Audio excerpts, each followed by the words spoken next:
Hello, and welcome to the Bitcoin Roundup podcast presented by Coinbits.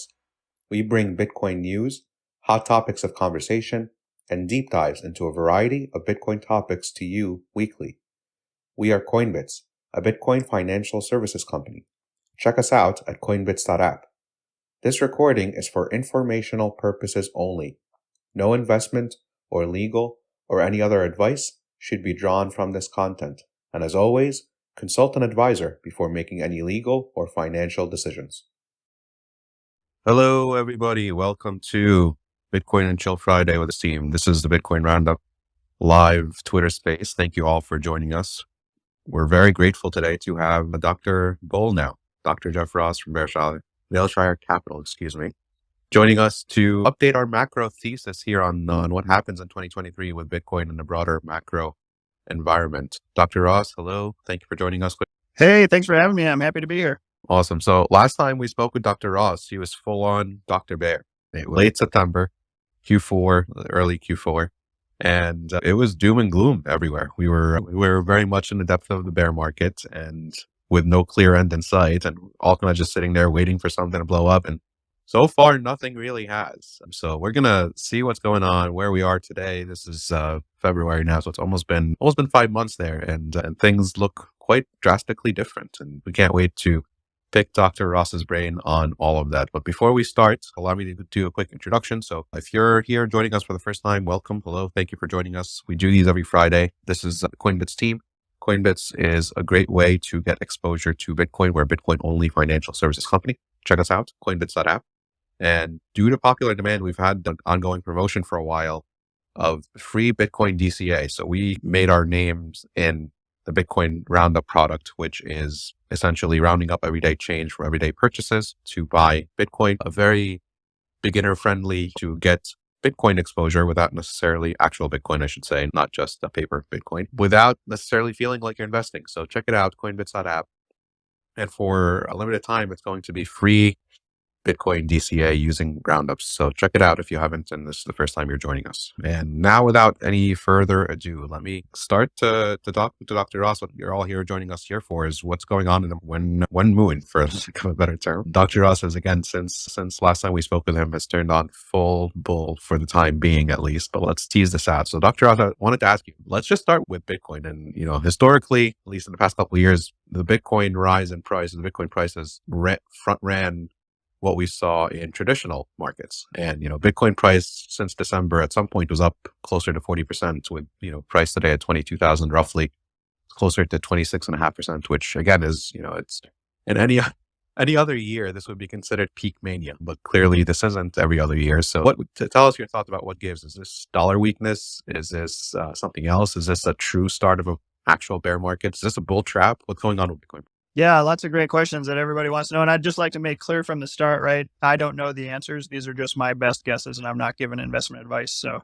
I have to say that kind of stuff. Disclaimers as an investment advisor and a fund manager. But so with that caveat, let me start. I'll say that everything changed. And let me take one more step back. I'm bullish for now. Why do I say I'm bullish for now? First of all, I think everything changed at the very end of September and beginning of October. What changed? Well, I'm a macro guy. I always look from 30,000 feet up to see what's going on and to see what I think is happening across the economic landscape and how that's going to affect different asset classes. At the end of September 30th, to be exact, liquidity contraction, which had been going on throughout all of 2020, finally bottomed. And then we started to actually expand again. And most people don't know that, just think that quantitative tightening is happening right now by the Fed. But I would argue there's actually stealth QE happening, if that's how you want to think about it. And not just here in the US, but across the world, quantitative easing is actually well underway from a net perspective. So who are the main players? China is actually the kind of player. Japan is also doing some just overt quantitative easing. And then here in the US, like I said, we're actually doing covert quantitative easing. So why does that matter? From a macro perspective, the way I view the world is that all the ebbs and flows of risk assets, and if we can talk about like stocks just to get it started. Stocks all trade at a multiple. People know that, right? You can look at price to sales, you can look at price to earnings, price to free cash flow, you can look at all these different kind of metrics, price to book. None of that stuff really matters that much What matters more is if liquidity is expanding in the environment, then the multiples of said equities will expand. And if liquidity in general is contracting, then multiples on stocks and on risk assets will contract. And likewise, I like to call Bitcoin the great absorber of liquidity, or some people call it a liquidity sponge. That's a great analogy. Basically, when there's a ton of liquidity amongst institutional investors, commercial banks, pensions, those kind of things, when they have abundant liquidity, they need to put that somewhere. And they don't go out and buy eggs and watch movies with that and buy video games, right? They buy asset classes. So they buy stocks, they buy bonds, they buy real estate, private equity, and in the next cycle, I believe they buy Bitcoin. And so that has major implications. So coming full circle, what happened on September 30th of 2022, liquidity contraction bottomed, and we've been rising ever since. If you go back and look at charts of almost every major asset class, you'll note that marked that time period, right? It's not exactly September 30th, but that time period marked a significant turning point across all asset classes of significance. So the dollar peaked right around there. I believe it was just under 115 that the Dixie had reached. Treasury yields peaked also and have been coming down. They've had a series of lower lows and lower highs since then. Volatility peaked and has been in a different regime since then, I would argue. But risk assets, so you can look at stocks here in the US, it's S&P 500, the NASDAQ, small cap stocks, doesn't matter. All of those basically bottomed in October and have been increasing ever since. You can look internationally as well. Chinese stocks, emerging market stocks, European stocks all bottomed in that time period and have been increasing ever since. And I think it's real. So getting to your question, is this like a bull trap? I don't think so. I think this is real. Why? Because liquidity is still increasing. I was a little bit nervous, I will tell you, because the Treasury General ripped higher over the last couple of weeks. It actually just changed finally as of yesterday, but the previous 2 weeks it ripped higher. I didn't expect that because of the debt ceiling. It wasn't supposed to be able to do that, at least as far as I knew. And so they increased that by about $220 billion. I think that's why we've had such a dramatic pullback personally. But yesterday afternoon just confirmed that has decreased again. So liquidity is back to net expansion mode here in the U.S. That is a really interesting perspective. I think to your point, every major news outlet, the Fed speakers, and every single macro commentator hasn't really made much ado about how and if expansion's happening. We've been lulled to sleep, I think, by Jerome Powell's hawkishness and thinking that we're actually contracting the money supply and that the liquidity, and that doesn't seem to be the case. It's really interesting that the time frame you mentioned, because I'm looking here at 10-year and 2-year Treasury yields, and they got they were still on a rip up until November, and then since November is when it started to slow down. So I wonder if there's just like a delay in the bond market reaction to available liquidity, because you would think that as liquidity is tightening, the bond market would continue to bid higher, which was the case basically through November, at least looking to it in 10 years. Now, I wanted to ask you about a very specific point you made, which I think might be the case. Well, let me know what you think, but I think personally might be the case through 2023 and this stealth QE mode that seems to be happening. How does that actually work? How do we expand liquidity without making it obvious that liquidity is expanding? Because that's what the Fed essentially is trying to do, right? Because as liquidity increases, and inflation stays very sticky high. We'll get into inflation more specifically later, but how do we do stealth QE here in the US? Sure. So most people think of just one component when they think of QE and QT, right? They think of the Fed's balance sheet. They think of, does the Fed own bonds on its balance sheet? Is the amount of bonds or treasuries and mortgage-backed securities on the Fed's balance sheet, is that increasing or is it decreasing? If it's increasing, what the Fed is doing is they're creating money, right? They're creating bank reserves, giving them to banks, and they're basically buying treasuries in the open market and buying mortgage-backed securities. So they're increasing their balance sheet. That's considered quantitative easing. Tightening is the opposite. So what they're doing is they're allowing those bonds and mortgage-backed securities to roll off of their balance sheet. When that decreases, as it has been doing basically for the past year, that's considered quantitative tightening. But what most people don't understand is there's more to the story. There's a couple other factors to consider. I want to give kudos, by the way, to Darius Dale and to 42 Macro and to Lynn Alden, who both do great work on this. And they basically taught me what I know on this. So kudos to them for pointing this out. And it's a metric I follow pretty closely now. So what other factors are there? I brought up the Treasury General account. So the Treasury has its own account that can rise and fall that they keep on the books. And the easiest way to think about it is it's like their checking account. And if they fill up their checking account, that's sucking liquidity out of the system, out of the investable system, out of investable assets, and sucking it into the government, into the Treasury. And if they get rid of that, if they're paying out of their checking account, it's called the Treasury General account, that's adding liquidity to this. Okay, so that's number two. Number three is the overnight reverse repo market. So basically institutional, like commercial banks, institutional investors, they have the ability to park money overnight with the Fed and receive a return on that capital, which is basically a risk-free, right? So whatever the Fed funds rate is, they can park their excess capital, their excess liquidity in the overnight reverse repo market and earn that yield, and they have no risk on that. But if they think they can go out and generate more yield elsewhere and have a good risk return profile, they'll pull money out of the overnight reverse repo market and put that in further out on the risk curve into stocks, into bonds, that we talked about, private equity, real estate, and soon to be Bitcoin. So that generally is good for risk assets when the overnight reverse repo market is declining in value. Right now, that's sitting a little above $2 trillion. It's not an insignificant amount of money.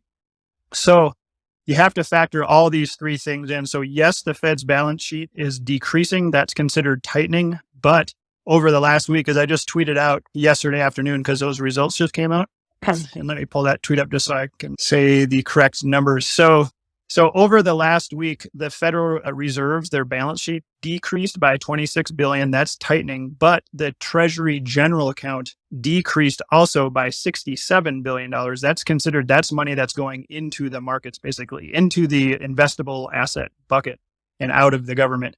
And then the reverse repo market actually increased by a small amount, by $9 billion. So net, you look at all of those things, and what we got was $32 billion of expansion in liquidity over the last week. That's the first time it's expanded. The 2 weeks prior to that, it had been contracting substantially because of the Treasury General account. So this all sounds like probably just nonsense to most people and accounting gimmicks, but what it really is, there more liquidity or not?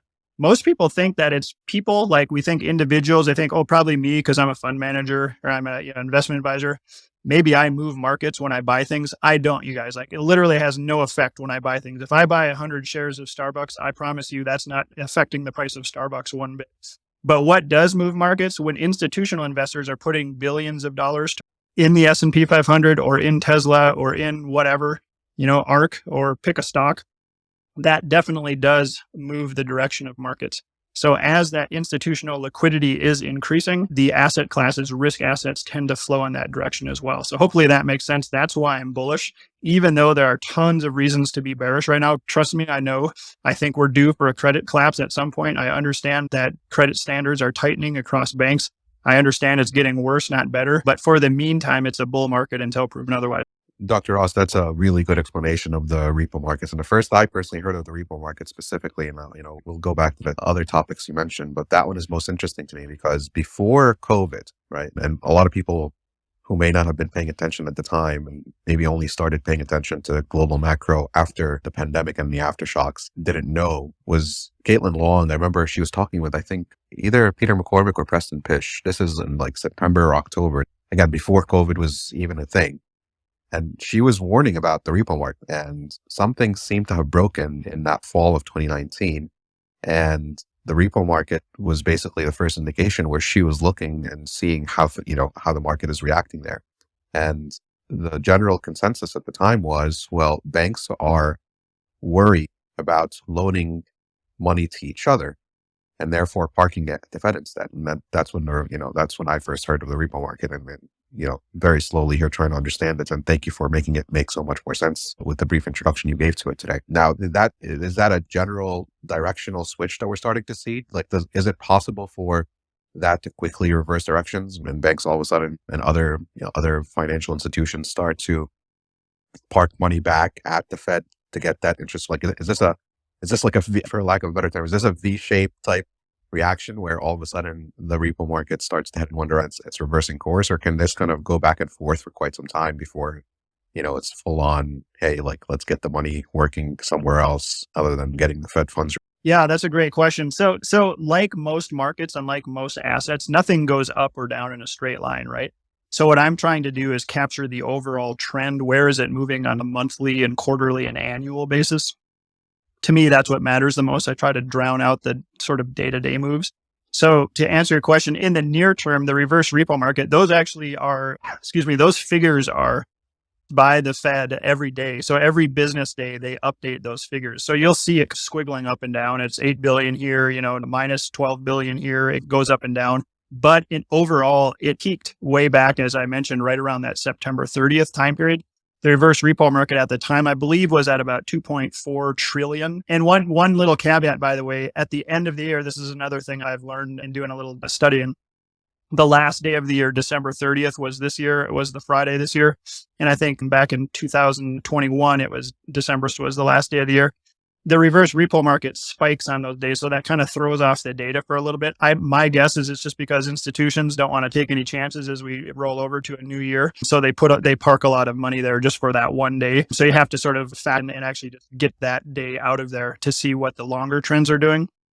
So in general, the reverse repo market, like I said, spiked at the end of September, and it's been on a kind of a steady decline ever since. It's now sitting at around 2.05 trillion, I believe, down from a peak of about 2.4 trillion. So that's sizable, right? That's what, 350 billion that's into the system now and flowing into risk assets instead of just being parked in a super safe overnight loan. So that's how I look at that trend. I think will continue. I think what's going to steal the show, though, for the next several months has to do with this debt ceiling debate, debacle, what I call it, theatrical debacle going on in the US. It's just nonsense, right? And we all know the ceiling is eventually going to get raised. It is what it is. There is no real ceiling. I like to call the debt ceiling clouds in the sky. It looks like it's a ceiling, but you can just poke right through it and there's nothing to it. So the debt ceiling doesn't even really exist. It's just theatrics. But since we've reached kind of the debt limit, the Treasury is forced to do funny things. They actually have to decrease their general account as we're up to that ceiling. So the billions of dollars that they have on their balance sheet and their checkbook, if you will, I expect that to decline at a pretty substantial clip over the next few months. That should help with net liquidity. That should mean that net liquidity should expand in general over the coming months, especially until the debt ceiling debate is resolved. Lots of moving pieces, and and the fact that the Fed is updating the repo market numbers daily is enough to put people on edge who are looking at this every day. I can imagine that's not a fun chart to look at every day, trying to guess where things are going. And thank you for sharing all that. I think one additional thought here. So you're talking about liquidity, global liquidity in general rising. One thing I think we've observed is that, at least for now, the S&P 500 nearly, that just as a proxy for all risk assets, S&P 500 is typically considered, a good proxy, I think, hasn't nearly kept up with how Bitcoin's price action has behaved. So for example, I think at the end of December, it looks like the S&P 500 closed around 3,800 or so. And as of a couple of days ago, is at around 4,100. I don't know what the number is off the top of my head today, but that's a nice increase, a few percentage points, not nearly the 25+% increase that Bitcoin price has seen. Do you think that's just Bitcoin's liquidity magnet, free market, 24 hours a day, 7 days a week, essentially just being the absorber of liquidity of essentially first and eventually last resort? Or is there something else going on where, the stock market and broader risk assets aren't performing nearly as well as Bitcoin that might be calling? Yeah, great question. Well, a couple of things. First of all, I think that Bitcoin was supposed to have bottomed in October along with all of the other risk assets that I mentioned. But because of the debacle with scam Bankman fraud and FTX and all that stuff, that sucked it down, right? It pulled down the entire crypto community with it and Bitcoin, which was unfortunate. But at that point, I think Bitcoin was so obnoxiously undervalued. It was already undervalued leading up to that point. And so it had a lot of making up to do. So I think part of the reason why it has excelled so much since that time, just since November, is just a reversion to the mean, right? And then also Bitcoin in general tends to have more beta than stocks do. So if stocks are going up, Bitcoin in general will go up even more. And then on the contrary, if stocks are going down like they did throughout 2022, Bitcoin will go down even more. So I think that's the playbook still for this entire next decade. I think it will be like that until Bitcoin kind of gets past the point of price discovery and gets more into a stable asset and, a stable unit of account. We'll see less volatility at the time. The gains will be less exciting for sure, but there'll also be less volatility. So it comes with pros and cons. Yeah, for sure. And you had me cracking up here when you said that was obnoxiously undervalued. I think a couple of days ago, or maybe it was yesterday, we had a tweet thread about Bitcoin's true price, basically given the world states and what its fair market value would be. And that right now would be $67,427,386. That number seems random to you. It's not. We wrote a thread about it, and essentially, all the things that act as store of value and wealth in the world add up to greater than 1.3 quadrillion. And there's not an exact number there, but we know that it's north of that number, and that's how much each Bitcoin would be worth at that number. So until we hit that number, I think we're going to be undervalued for quite some time. The difference between here and there is essentially adoption, like you were saying. So, Dr. Oslet, I want to talk to you a little bit about the Fed. And so the Fed's demeanor and language over the past couple of weeks has really shifted. I mean, they got a nice break and lots of data between December FOMC meeting and the FOMC meeting of last week. And so they had a whole lot of new data come in, but I don't think the amount of data that came in was really the only thing that has shifted their sentiments. But, our friends, Joe Consorti and Batia from the Bitcoin Layer, they did a really good take on this. And I think you were with them live during the FOMC meeting. They held a Twitter space and you guys were all talking about this. I mean, they essentially changed their language significantly. And subsequent to the FOMC meeting and the press conference, Jerome Powell hasn't really walked back any of his dovish. The market, essentially took what was said and the language that was used as dovish, or as dovish can be, I guess, all things considered. So what is it, based on all the things that you're seeing and the implications of the speech at the FOMC and since, what is the market implied rate pathway for the rest of the year? Yeah, that's a great question. Well, first of all, it's really funny how people interpret. I've been in several rooms discussing Powell and his comments afterwards. Some people interpreted him as being extremely hawkish. And so, it is subjective, definitely. So it just depends on what kind of you glom onto. I would say that it was hawkish, but tilted dovish is the best way to think about it. So, instead of just being flat hawkish, it's the rate of change is starting to tilt towards dovishness from a deeply hawkish view. Why do I say that? He did use the term disinflation either 11 or 13 times. I can't remember how many times, but quite a few times. So basically saying we've reached peak inflation. We're in this period of disinflation now, which is just declining inflation growth. It's still growing. I like to make that clear to people. It's still growing, but it's growing at a slower rate.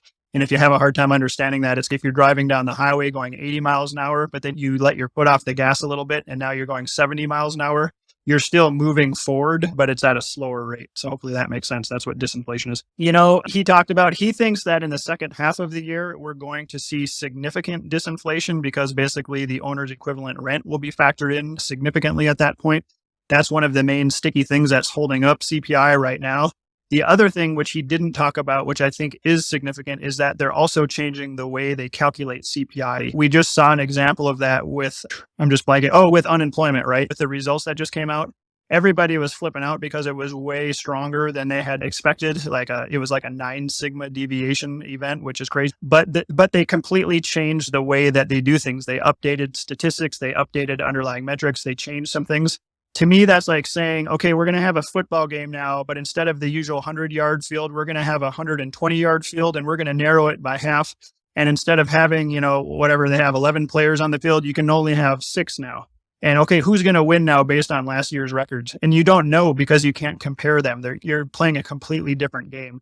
So with the unemployment stats that just came out that everybody says were just shockingly strong, to me, that's sort of a red herring because they changed the rules. So why do I say that? Because CPI, they're changing the rules. So don't be surprised to see a markedly different number. I personally think it's going to be markedly lower. It's going to surprise the market to the downside. And I think that will be positive for risk assets. But I know a lot of smart people that actually think the opposite. They think inflation is sticky high. They think it's going to be around for longer, and we'll see. Certainly, I would say the markets are pricing that in, right? So what did he say initially? He tilted dovish. The markets took that as extremely dovish. They ripped on those days. That was a good week. And last Thursday, we got to the point of hugely overbought across risk assets. And then since then, they've been pulling back. They've been consolidating. I think that this time, come Tuesday, the 14th, when they talk about January CPI with the new metrics, I wouldn't be surprised if it was a surprise to the downside. And after this big pullback, we see risk assets take off again because we'll go again from being concerned about inflation to not being as concerned about inflation. We may have that kind of Goldilocks period.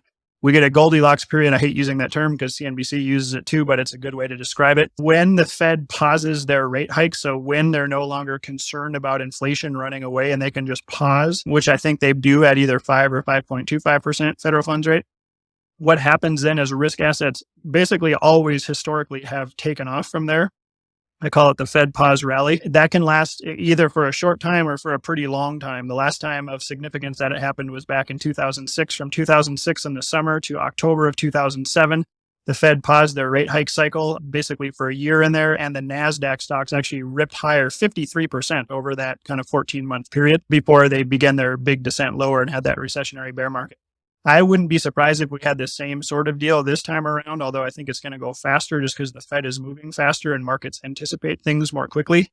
I think that's what the market is seeing. Anytime the Fed or Jerome Powell seems to be tilting dovish with their talks about inflation, with their talks about hiking the federal funds rate, risk assets really glom onto that and they get ready to rip because they've been beaten down so much. So I would expect more of that. Expect like NASDAQ stocks, small cap stocks, growth, innovation, Kathy Wood's ARK things, Tesla, Bitcoin too, even though it's not a risk asset, crypto, all of that stuff would catch a bid if the Fed truly does pause. Now, I want to make one thing clear. That doesn't mean it's blue skies, open skies ahead of us. It still means that somewhere down the road, we probably have an bear market to deal with. At some point, there's a credit event and the Fed will be forced to pivot and start lowering rates. That's always bad. And that's bad for risk assets and not even risk assets, but just all like even safe haven assets get destroyed in those time periods. And there's almost nowhere to hide other than cash. Excuse me. That's what has happened previously. That's not something to look forward to. And I still think, though, it's something that lies ahead of us. So bullish for now. That's why I say for now, because that for now part means that at some point things are going to get ugly again and the Fed is to rapidly lower rates. Yeah, I mean, there's so much there to react to. I mean, I think every metaphor and every previous time something like this has taken place, it's not exactly the same. Things don't always play out exactly the same, and each event is its own thing. But I think trying to draw comparisons, I mean, Michael Berry famously this week has activated and deactivated and tweeted and deleted tweets so many times, and I think he's definitely stuck in, hey, this is a 2006 all over again framework, and nobody can blame her for it given how successful he was playing that entire scenario. But it's definitely not 2000 all over again, and there's so many moving parts and so many variables that impact how things can play out here that it's hard to predict, and it's not going to be an exact parallel to any other inflation, disinflation, recession of the past. So it's interesting to see this play out in real time. I mean, again, last time we spoke with you, I mean, we were sitting here looking at Credit Suisse, and is Credit Suisse going to crash? And is that going to be the Lehman Brothers moment of 2022? And that wasn't the case. And here we are sitting on a cusp of what could be a prolonged, or at least temporarily prolonged, bull market, and it doesn't necessarily play out the same. So what does that mean, though, for 2023? I mean, if we're looking at different metrics and different implications for federal funds rate, what does that look like for 2023? I think last time I checked this, and I think, again, it was shout out to the Bitcoin Layer. They produced these awesome charts in their newsletter. You should check it out if you're here listening and interested in general macro as a whole. But they produce these charts, and I think the federal funds implications based on market performance and market behavior is essentially, like you're saying, around maybe another hike or so, quarter of a basis point, and 25 basis point, quarter of a percent, and then pause and then cuts by the end of the year. Is that what the market's still telling us today? So yes, it is assuming that. It's basically saying that it looks like the Fed funds rate will get somewhere between 5 and 5.25%. So we'll see if it does. That's my take on it too. I think that they do end up keeping it up there for longer, unless, I always like to have this caveat, unless there's a credit event will trigger them they're going to start lowering rates faster because they're going to need to do it out of panic mode. But if they have, like, say the economy continues to sort of chug along, we don't have any major credit event, then yeah, I think they'll hold that rate at that 5 or 5.25% for quite some time, possibly through the end of 2023. In the meantime, I don't really care that much. I don't hang my hat on what inflation is going to do, because I don't invest in inflation. I invest in assets that are moved by inflation, but I don't really like to make predictions on it. I think both arguments are persuasive. The one for sticky inflation, where it remains surprisingly high. I lean more, though, towards the disinflation camp. I think by the time the OER really kicks in the second half of the year, I wouldn't be surprised, especially and also with how we calculate the CPI being a little bit different going forward. I think that it's possible CPI is sort of in the 2 to 4% range by the end of the year, and it's just not really a concern anymore at that point. Now, it may continue to be inflamed and be volatile throughout this decade. Well, that remains to be seen. But for this year, I think by the end of the year, it will be less of a concern and people won't care about it as much. So we'll either have a big kind of deflationary type event like we did in Q4 2008 and Q1 2009, or we just sort of have more of a gentle decline. Powell, for all the flack people give him, he's been pretty on with lots of the things that he says he's going to do. He does manage expectations fairly well now. I think he learned from his 2018 debacle where he had to pivot and he felt pretty stupid, I'm sure. But he's doing a pretty good job. The markets don't panic when he talks now. So when he says that we'll probably see some healthy disinflation as the OER component kicks in the second half of 2023, I'm inclined to believe him. And I don't really have any other data that suggests otherwise. So again, I don't make any investment decisions based on that. I might be totally off on that, but I'm just going to follow my momentum indicators and other factors for my own investment decisions. Yeah, that's a really good point. And I think part of the reason why he has been so good at managing expectations is because they're essentially an open book now. I mean, they have these blackout periods where none of the FOMC voters are allowed to speak for, I think, is it like a week or a week and a half prior to FOMC meetings. But, we all know the name of the gentleman that took their decisions ahead of time, and he works for the Wall Street Journal, Nick. I don't know how to say his last name. They're an open book, and they try not to surprise the markets. And, part of managing expectations is telling the markets exactly what you're going to do before you do it. I think that's a big piece of it. But the interesting thing that, that I think hasn't really materialized just yet is the data they look at. And I think one of the things that they look at, the Fed is looking at and speaking about a lot, is the job market. And, it's the job market so far on the whole hasn't really seen a massive drop off. And, we've seen a lot of layoffs, primarily tech companies, and what you would classify generally as more risk-based companies. But we haven't really seen it in the broader economy just yet. And a lot of the jobs that are coming back there's various takes on this. I was curious about your take, but essentially the jobs that were lost to COVID are essentially coming back in a slow but steady approach, and that's what's keeping the job market healthy. But we have record low unemployment right now. The Fed is looking at that and saying, hey, there's not enough people that are unemployed, right? We need to bring down inflation. And that's been their general gist of conversation for the past few months. We can continue to hike rates because the unemployment is still historically low and we're trying to tame inflation. So what could happen in the jobs market? How many mass layoff events would we need to see for the Fed to, seriously start to consider pausing earlier or not holding interest rates as high as they can be, or as they'd like to hold them to be, while the job market cools off? Yeah, so lots of great discussion points there. First, what we talked about earlier, right? The way that the Fed and they've changed the way that they calculate unemployment. So you have to take the recent statistics with a grain of salt or with a big asterisk next to it. It doesn't really compare. It's not totally comparable. So that's caveat number one. Number two is there are a couple of things. First of all, I always like to bring up from the huge 30,000 foot view again. I like to look top down. If you look at unemployment from the long term, unemployment in the US peaked way back in the year 2000, and it's been on a really strong and steady decline since then. Why is that? Because the baby boomer population, which had, tons of workers, both male and female workers, female workers that really blossomed in the last couple of decades of the last century, all of that peaked, and boomers now have all basically reached retirement age and are getting out of the workforce. The cohorts behind the boomers were much smaller, generally speaking. The millennial cohort's pretty big, but there's not as many workers in the millennial cohort, and in Gen Z too. They just don't have the same number of workers, I guess is the best way to put it. So that's on a slow and steady decline. And then on top of that, we had COVID, as you brought up, and it wasn't COVID itself, it was the response to COVID, right? The shutting down of businesses, the forcing people out of work, and then the transfer payments to the people who were unemployed. So that really changed the dynamics of employment as well, right? If you're just sitting at home and you could I could go get a job at McDonald's, or I could sit home, play video games and get free checks from the government. I think I'll take plan B, right? Until that money runs out. So we've been on that schedule for a couple of years. That's obviously starting to wane now. But then there's the next thing, and Powell actually even brought this up too. We do have a permanent loss of the workforce. and probably related to COVID, who either got genuinely sick and have chronic illness, or people who are psychologically traumatized, whether or not that's legitimate or not is a different discussion, but who just won't go back to work for whatever reason. So they may be permanently lost to the workforce. So that's another issue. So those are all my caveats then to say, I don't really care about the record low unemployment, because as we do head into a recession, that number will spike, and it will spike quickly. I think we're seeing signs of that already. Interestingly, it's basically been across Silicon Valley, like tech companies. Also, interestingly, they tend to make way more money. So it's like a high level problem. It doesn't affect the lower income classes as much. And if you think about it, how that works, right? Say you're working at Google, you were making $250K a year doing whatever you were doing.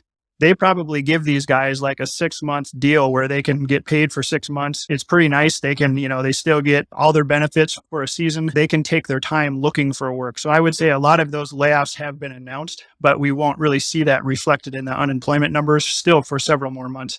I do, just from looking out, a large number of layoffs were announced in January. Now they were just announced, but they haven't happened yet. So that still has to happen. And then those people still have to go out and actually look for work. And that will start, and then it will start affecting those statistics. So as we know, unemployment is the laggingest of lagging indicators heading into a recession. At some point, I do expect it to spike. Again, I don't know if we're going to have a soft or a hard recession. I would lean towards hard, but I don't know the answer to that. But we'll know it when we see it. So it depends. If unemployment spikes and spikes really hard, we can brace ourselves for a hard landing. And if it doesn't spike too much, we may actually get away with a soft landing. That is very hopeful. I'm not as hopeful as you, Dr. Ross, but it's just taking a step back and thinking about the Federal Reserve's mandates, right? And it's what they try to achieve, right? They're trying to achieve two things for those who may not be aware, right? Their dual mandate is maximum employment, and there's all kinds of issues with that because technology is deflationary, and realistically, if we're advancing as a civilization, as humans, we should have maximum unemployment, but that's another story.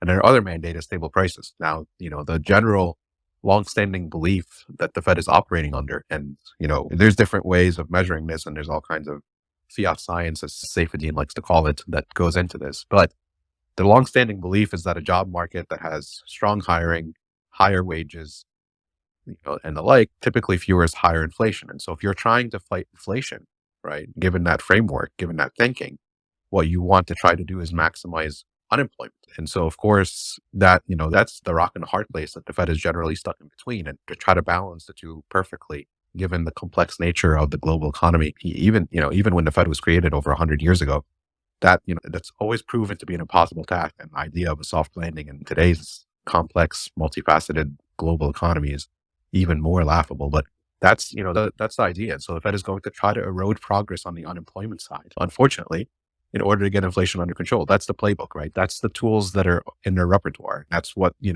raising interest rates produces, right? Is it makes it harder for employers, right? People that are after the money to try to grow their business to get money. And so that usually means cuts. And the fastest way an employer can costs is obviously their HR, right? They're hiring people and hiring freezes, et cetera. But that hasn't materialized yet. And actually, I think there's an interesting stat another day, and I don't know if Dr. Ross, you know this off the top of your head. Sorry to spring this up on you. If you don't know, we could always update the listeners here later.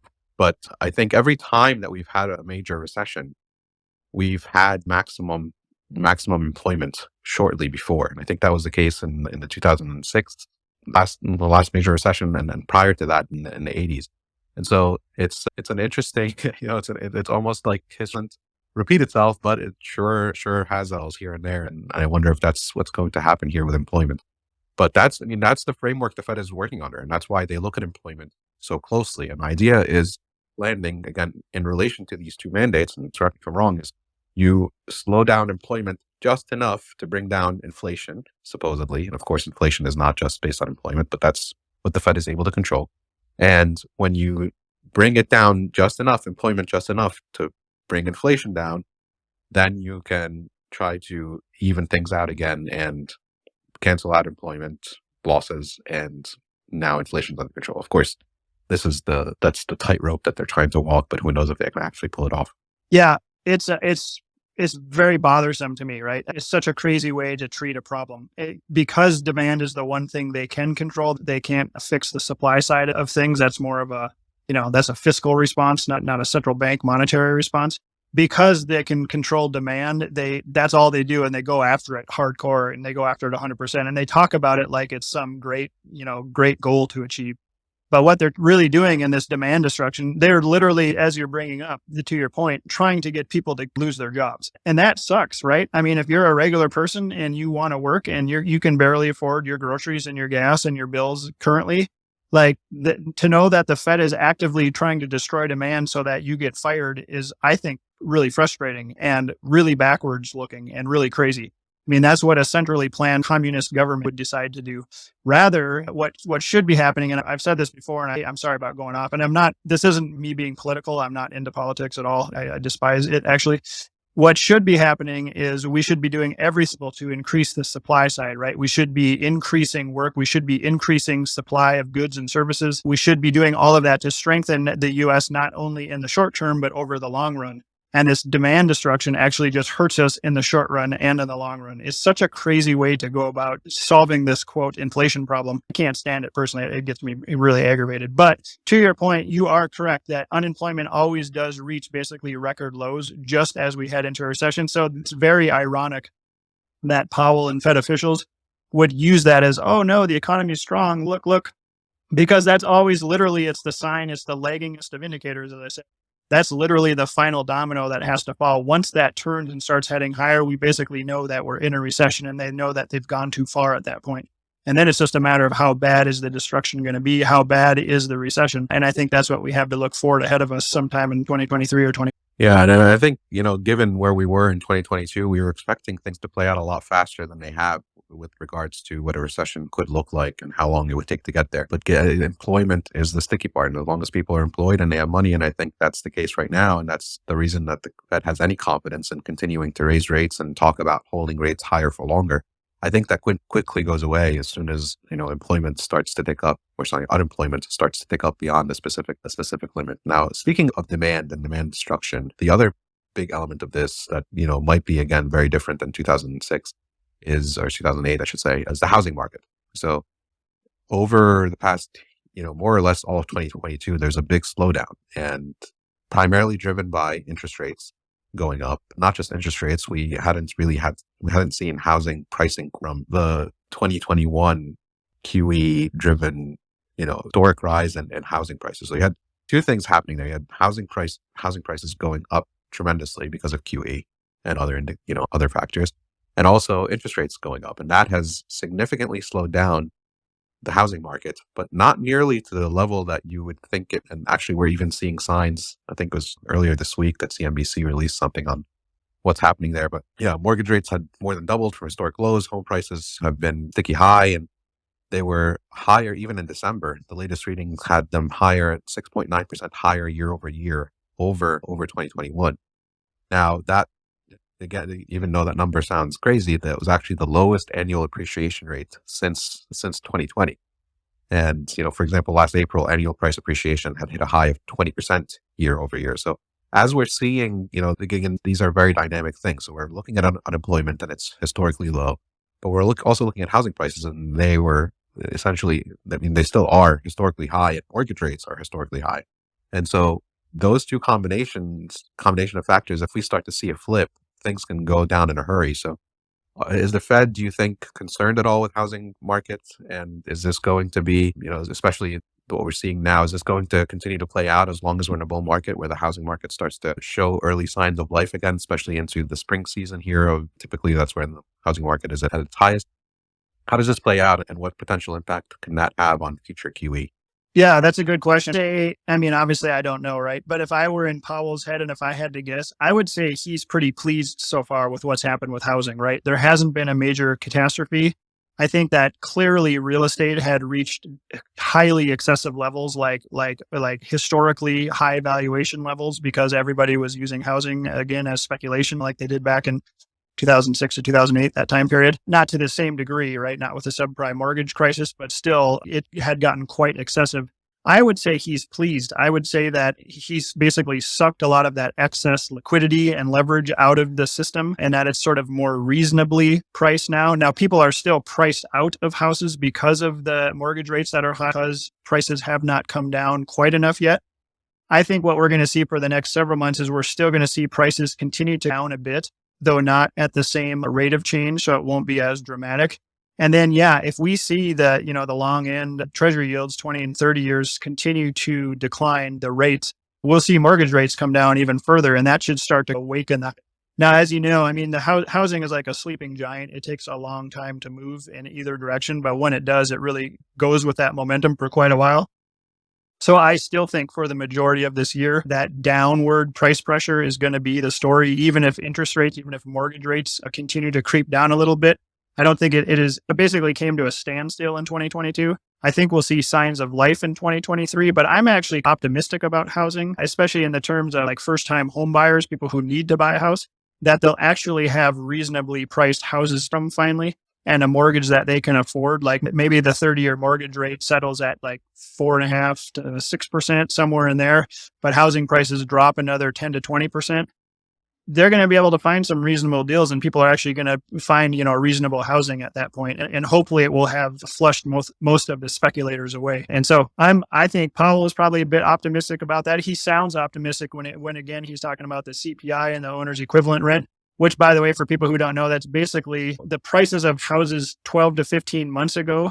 That has about a 12 to 15 month delay on the owner's equivalent rent component that goes into the CPI. And so he's looking back and saying, okay, about, 6 to 12 or more months ago, housing was near a peak and it's over. And so when we look ahead to the second half of 2023, that should be reflected in the CPI. We should start seeing lower CPI numbers. So that's a really long-winded answer to say I think Powell is probably pleased. I don't think he's concerned about housing at the moment. I'd say if anything, he's probably patting himself on the back. Yeah, that's really interesting. And you mentioned, hopefully there being good deals for people who are first-time home buyers and homeowners, and then people who actually need it and aren't looking to buy housing for investment property, which is a good chunk of the housing market today. Hopefully they're also employed to be able to afford a mortgage. That sounds like, 4.5% sounds magical right now, but not if you're unemployed. But hopefully that does play out that way and people are able to get the housing that they need. All right, Dr. Oz, you've been going for some time and I know your time is limited. So I want to just throw out here a couple of scenarios at you that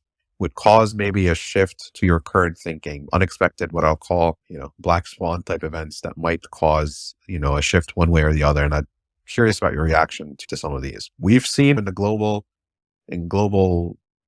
political and world environments, rising tensions between certain countries. I won't go into specifics, but what is the implication of another or expansion of the current hot war? What if more countries get involved, and what if it really turns into a type of World War III that is more than just words and actually turns into a hot war? How would that impact your overall thesis for 2023? Yeah, I mean, that's obviously bad news. That would be bad for risk assets. Historically, anytime a new war is announced, risk assets do really poorly in the short term. And usually once the war gets underway and basically people get used to it, markets find a bottom and then they start to increase again from there. That's happened historically with most major wars. So say something did get announced here in the next month or something, what would I expect? I would expect risk assets to sell off. I would expect Bitcoin to sell off, even though it's not a risk asset. I would expect volatility to increase and the dollar to increase because people would be selling their assets for dollars. People would probably flock to treasuries, although that's not as obvious as it once was. But those are the kind of the main things that I would be watching for. It would be definitely a negative for risk assets in general. Makes sense. That's historically how things have played out. What if we get people who follow the World Economic Forum have been listening to them warn about a cyber pandemic for quite some time now? What if we get to something akin to a cyber pandemic that, who knows that we've never had a cyber pandemic before? What if we get something like that where there's a major outage in some major internet infrastructure organization that causes major disruption in how information flows across the internet? How would that play out potentially? Yeah. So again, same kind of thing, right? So anytime a new event, a black swan event comes out, what the first thing people do is they panic. And when people panic, they sell. So they would sell their risk assets. So again, we would see a spike in the dollar. I would imagine a spike in volatility. and a decrease across the board in risk assets, and unfortunately a decrease in Bitcoin too, even though it's not a risk asset. And then it would get, it'd get figured out at some point. And by the way, the WF literally basically just pre-announced that this is going to happen. So I would just tell people buckle up for it. It's going to happen. Like they're just telling you it's going to happen. I'm becoming more and more of a tinfoil hat guy by the day when I listen to these people speak. It's pretty incredible, the ideas that they have and the control they seem to be able to exert over the rest of humanity is sickening to me. And so I would tell people, just as an aside, to defund Davos by buying Bitcoin. That's one way to defund what they're doing. Defund dystopia with Bitcoin as well. That's another thing to do. So if you want to proactively find a way to fight against that, because it's otherwise impossible to that, right? They have a monopoly on power. There's nothing we can really do about it, but we can defund them with a sly roundabout way, and the way is Bitcoin. Yeah, for sure. And honestly, I don't think it's tinfoil hat anymore. I think it's just looking at facts and reacting to the facts. So anyway, so let's move on. So what if we have black swan events the other? Let's say, we've been waiting for this and nothing has really materialized yet. But what if we get a major financial institution meltdown? Or on the same side of that token, what if we get, and who knows how long this takes to materialize or if it ever materializes, what if we get a no bid treasury auction where essentially nobody wants to buy, specifically Federal Reserve, the US government, treasury bonds? How would that play out if it ever gets to that?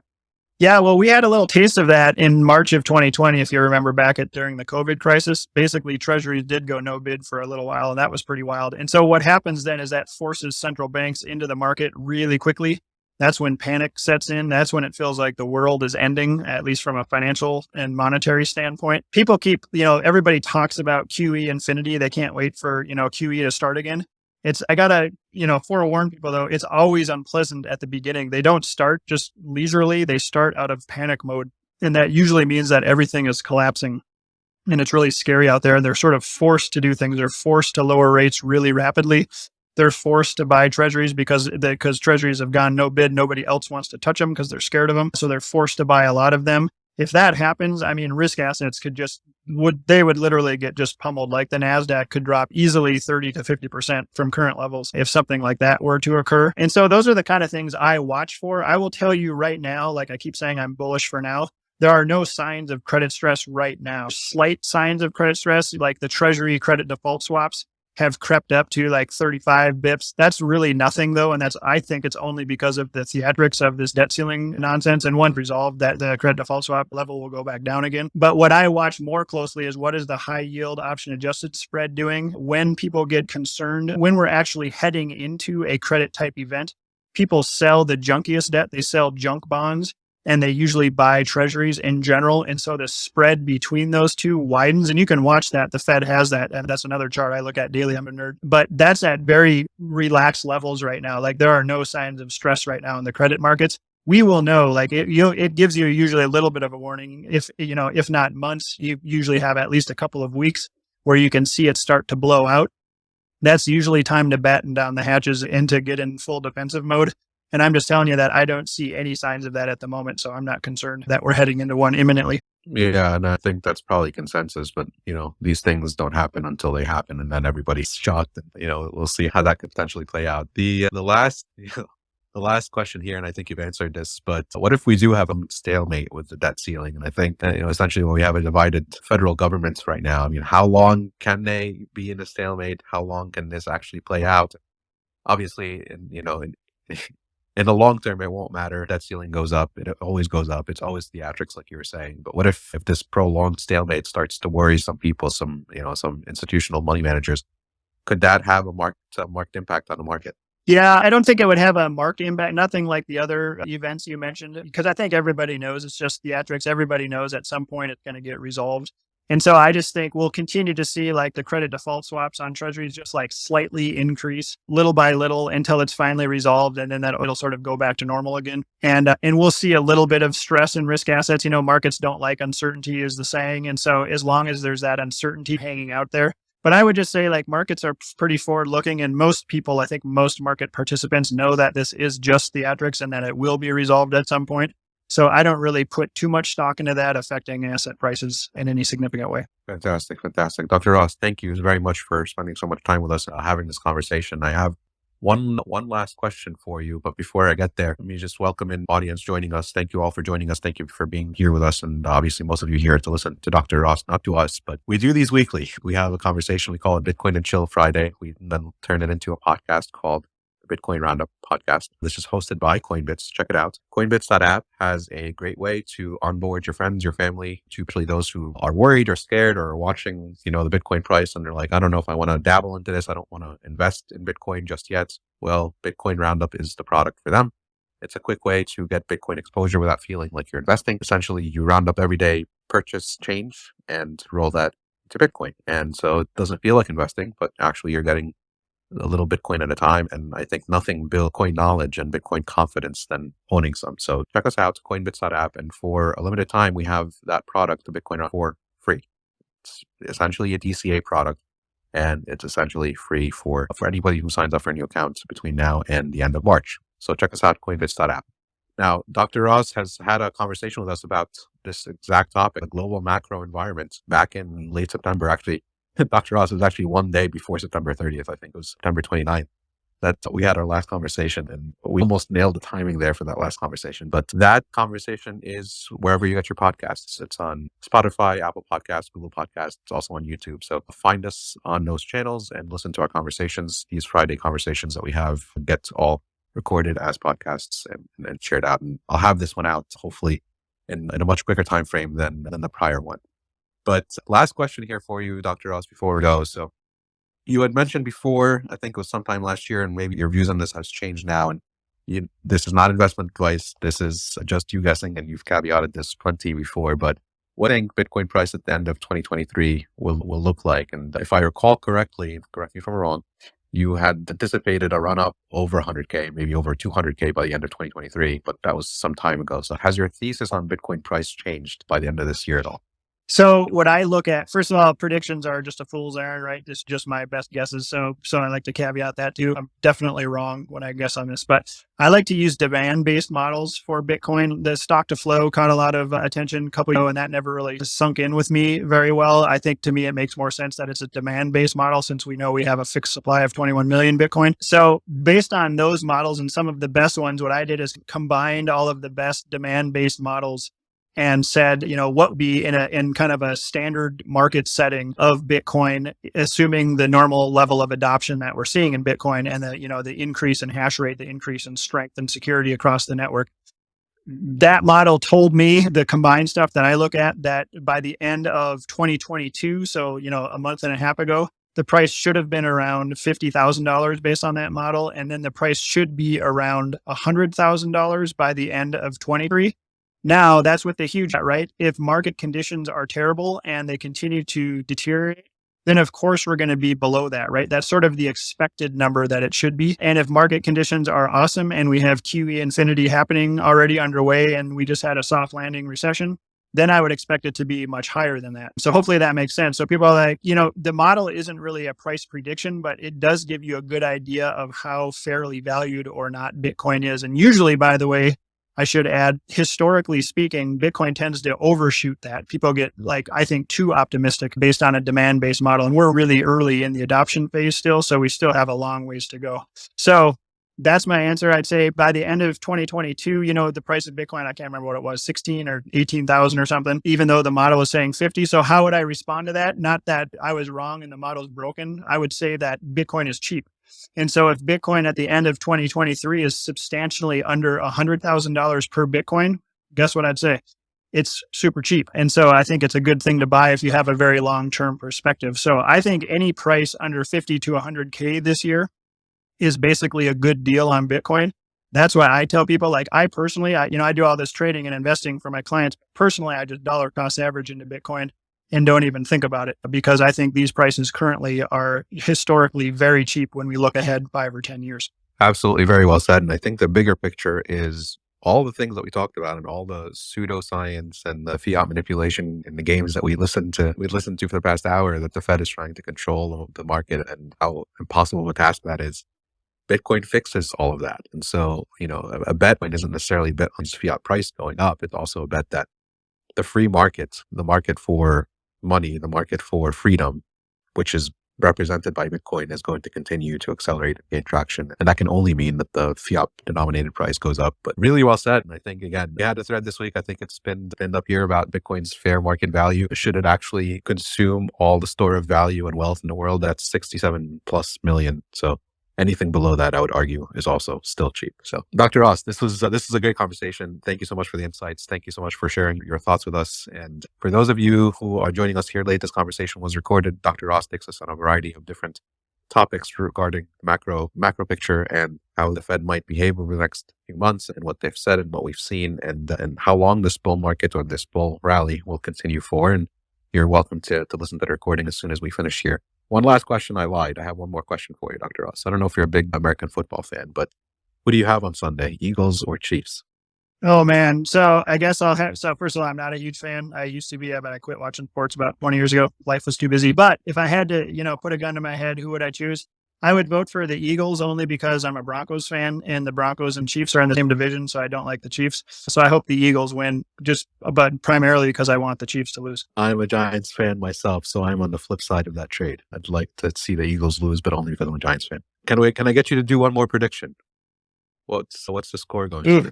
Oh man, let's see. I think it's going to be a good game and it's going to be fairly close. So I'm going to say that the Eagles win and it's going to be 31-28. You heard it here first. There you go. 31-28 is a nice last minute field goal setup. That sounds good to me. A fun game would be much welcome distraction from all this craziness in the world. So awesome. Well, thank you so much, Dr. Ross. We appreciate your time. Thank you for everybody who has joined us here. Again, please give us a check out, coinbits.app. And if you are interested in getting some financial advice, Dr. Ross is a financial advisor. Check out Vailshire Capital. If you are not already, for some reason, following Dr. Ross, you should be. He shares his thoughts. I think actually one thing I really appreciate about your takes, Dr. Ross, is that you're not afraid to admit when you were wrong. And actually you caveat that most likely you will be wrong. That's the nature of trying to make predictions. But, owning it and being clear about why and how your thesis has changed over time, I think is really useful. And it's helpful for people to follow along. So if you're not already following Dr. Feel free to do that. He's pretty active on Twitter, and once in a while he shares some really useful nuggets, and once in a while he shares some really funny takes, which I personally appreciate. Dr. Ross, is there any other handoff that you'd like to give people before we close out for the No, that's great. I appreciate you having me on again. It was fun to chat about all this stuff, and I wish everybody well out there. Keep your eyes open. It's going to be an interesting year. Absolutely. Amazing. Thank you so much again. Enjoy your weekend, and we'll talk again soon. Thanks, everybody. Take care. Have a great rest of your afternoon, and have a great weekend. We hope you've enjoyed this episode of the Bitcoin Roundup podcast presented by Coinbits.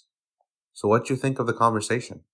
Share your thoughts with us on Twitter @CoinbitsApp, and be sure to subscribe to be notified of our next episode release. Thanks so much for listening, and we'll catch you next time on the Bitcoin Roundup podcast.